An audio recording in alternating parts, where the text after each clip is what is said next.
What's up, pizza lovers? Pizza Channel Kevin here, and today I'm going to give you a review of the new portable outdoor pizza oven by Commercial Chef, and I'm going to show you how to make some great pizzas in it.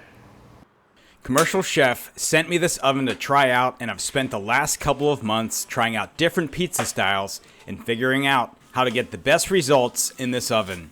And after some trial and error, I'm now making some really great looking pies. So hopefully, after watching this, you'll be ready to get right after it and make quality pizzas as well. This oven comes already put together, and the first thing you'll notice is it's super light.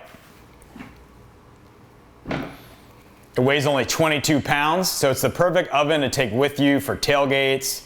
You can take it camping, or you can keep it inside your house when you're not using it and bring it outside when you want to fire it up.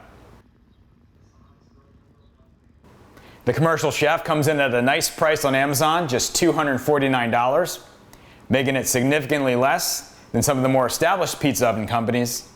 And it comes with some cool accessories. Comes with a pizza cutter, always useful. It's got this raincoat and carrying case to protect it from the elements.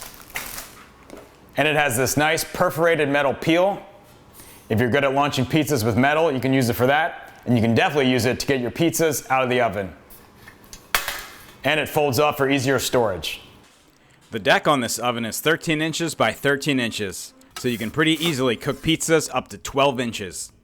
The stone it comes with is 10 millimeters, which works fine if you're cooking a pizza or two with some time in between, but if you want to crank them out more rapidly for a bigger crowd, you can upgrade it to something thicker that absorbs heat better. I bought this 15 millimeter Unicook stone on Amazon for around $30, and it keeps heat pretty good. This is a really powerful oven. Inside it has an L-shaped burner and a low dome height, so it gets really hot in there at over 900 degrees. And the heat really bounces around inside there. So you also have to be very careful. No matter what type of pizza I'm making, I like to preheat the stone at high for 30 to 40 minutes. When I'm doing a Neapolitan style pizza, I like to drop the flame dial to medium to make the heat in there a bit more manageable. And when I'm doing New York style, I like to drop the flame to low.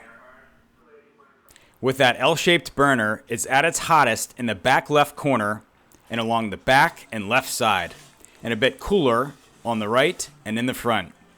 For a Neapolitan pizza, I launch it and let it sit for about 20 seconds to establish the bottom, and rotate it 3 to 4 times to work the hot spots and get the perfect char on the pizza.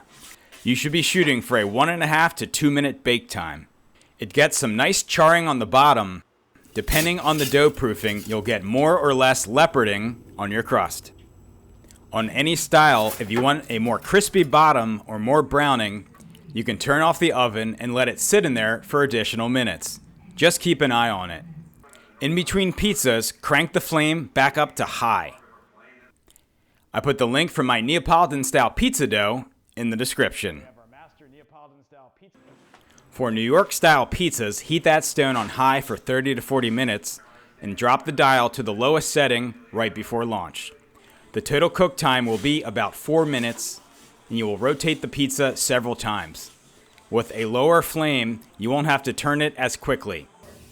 This oven turns out some really good looking rustic New York style pizzas with great charring and a nice crisp on the bottom. Once again, you can leave it in the oven with the flame off after baking to get some browning and a crispier crust.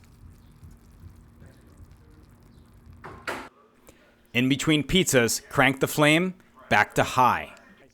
I put the link for my New York style pizza dough in the description.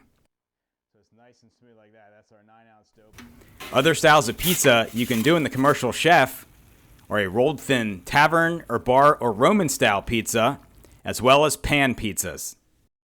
Overall, I'd say this oven is a really nice value for the price. I've been able to make some really tasty and some really good looking pizzas in here that I'm really satisfied with. So if you already have this oven, or if you're thinking about getting one and you have any questions, looking for any pointers, don't hesitate to message me. See you next time. If you found this video helpful, please hit the like button and please subscribe to Pizza Channel for all kinds of great videos on making pizza.